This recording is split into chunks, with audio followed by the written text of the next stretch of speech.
नमस्कार, मैं डॉक्टर हेमंत शर्मा। आज आपको बताने जा रहा हूं लोअर बैक पेन। इसको क्या आप कहेंगे? कमर की रीढ़ की हड्डी में दर्द होना या कमर में दर्द होना। ठीक है, लोअर बैक पेन बहुत लोगों को ये समस्या होती है। कई बार जवानी में भी ये समस्या हो जाती है, यंग एज में। ओल्ड एज में तो खैर कॉमन है, पर जवानी में भी 17 साल, 15 साल, 16 साल के बच्चों में भी ये सब चीजें हो रही है। बैक एक, लोअर बैक पेन। अब इसका कारण क्या है? इसका कारण होता है पोस्चर। आप अच्छे पोस्चर में नहीं बैठ रहे, गलत पोस्चर में बैठ रहे, इस वजह से आपको बैक पेन होता है। One cause. सेकेंड कॉज, आपको कोई ऑटो इम्यून डिजीज है, इस कारण से भी बैक पेन हो सकता है। थर्ड कॉज हो सकता है आपको कोई मस्कुलर एक हो, नर्व पेन हो, ठीक है, या फिर आपको कोई बोन पेन हो, बोन आपका वीक हो गया हो, या आपने कोई एक्सर्शनल वर्क कर लिया हो। ये बहुत सारे कॉज हो सकते हैं बैक पेन के। इन्फेक्शन कॉजेज भी हो सकते हैं, ट्यूबरकुलर भी हो सकता है पेशेंट को।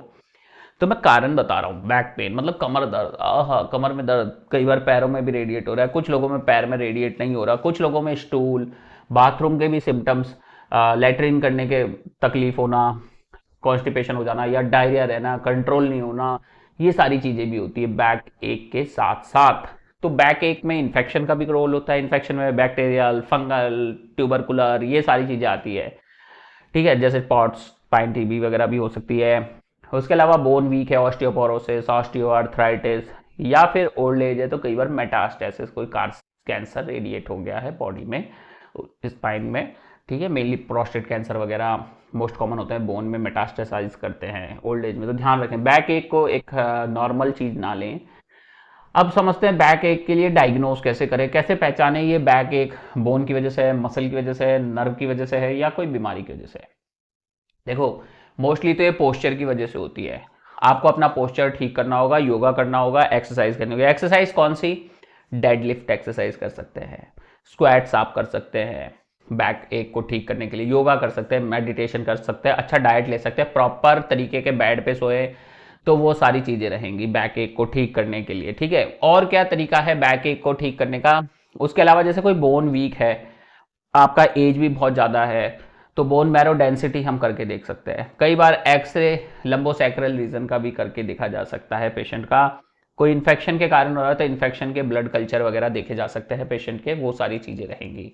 ठीक है, एक्सरसाइज मस्ट है, डाइट मस्ट है, वॉकिंग मस्ट है। और फिर भी अगर आपको लगता है बैक एक में नर्व पेन हो रहा है, कोई नर्व कंप्रेशन है, सियातिका है, कोई नर्व स्वेलिंग आ गई है, तो वो भी रिलीज हो जाती है मेडिसिन से, इन्फ्लामेशन रोक के।